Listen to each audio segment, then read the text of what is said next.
আসসালামু আলাইকুম এভরিওয়ান, সবাই কেমন আছেন? আশা করি ভালো আছেন। আজকে আমি ডিম ছাড়াও অসম্ভব একটি নাস্তা রেসিপি আপনাদের সাথে শেয়ার করব। কারণ অনেক সময় আমাদের ঘরে ডিম থাকে না। এই রেসিপিটা ডিম ছাড়াও বানিয়ে নিতে পারবেন। এখানে আমি নিয়েছি বেসন, বেসনটা একটু টেলে নিলাম। এখানে দিয়ে দিচ্ছি আমি কর্নফ্লাওয়ার।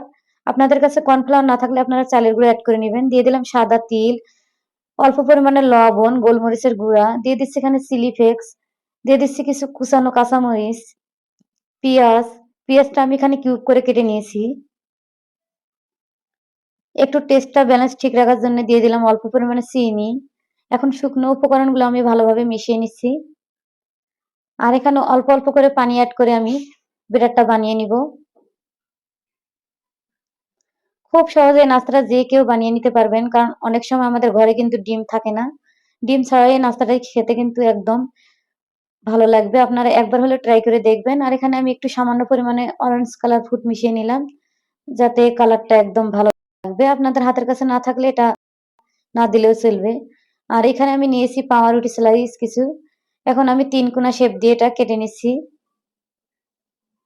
আপনারা যে কোনো শেপে এটা বানিয়ে নিতে পারবেন। ব্যাটারটা আমার রেডি। এখানে আমি চুবিয়ে সবগুলো ভেজে নিব। পুরো রেসিপিটা দেখতে থাকুন, তাহলে বুঝবেন খুব সহজে যে কেউ এটা বানিয়ে নিতে পারবেন। আমাদের হাতের কাছে যে উপকরণগুলো থাকে সেগুলো দিয়ে কিন্তু এটা বানিয়ে খাওয়া যাবে। এখানে তেলটা কিন্তু হিট হয়ে গেছে। আমি এখন চুলার আঁচটা লো রেখে সবগুলো উল্টে পাল্টে ভেজে নিব। আর এটা ব্রাউন কালার হয়ে গেলে আমি উঠিয়ে নিব। চুলার আঁচটা লো রেখে ভাজলে কিন্তু এটা অনেকটা মুচমুচেও হবে, কারণ এখানে কিন্তু কর্নফ্লাওয়ার অ্যাড করে দিয়েছি। আপনারা চাইলে এটা চালের গুঁড়া দিয়েও ভেজে নিতে পারবেন, খেতে ভালো লাগবে। আজকের রেসিপিটা যদি ভালো লাগে অবশ্যই লাইক, কমেন্ট, শেয়ার করে পাশে থাকবেন, যাতে আমি আপনাদের মাঝে আরো নতুন নতুন ভিডিও নিয়ে আসতে পারি। আর আমার রেসিপিটা কেমন হয়েছে অবশ্যই কমেন্ট করে জানাবেন, কমেন্ট করতে ভুলবেন না।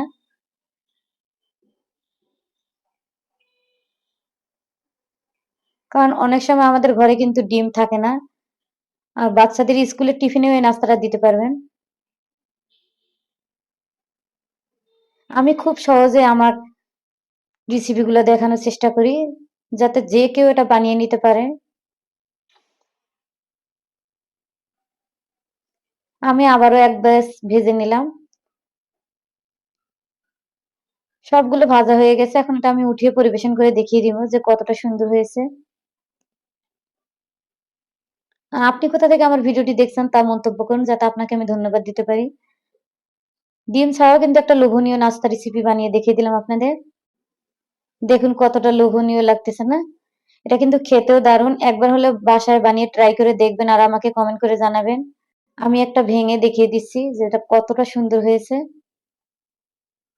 সবাই ভালো থাকবেন, সুস্থ থাকবেন। আজকের মতো এই পর্যন্তই। নেক্সট কোনো ভিডিওতে কথা হবে আবারও। আল্লাহ হাফেজ।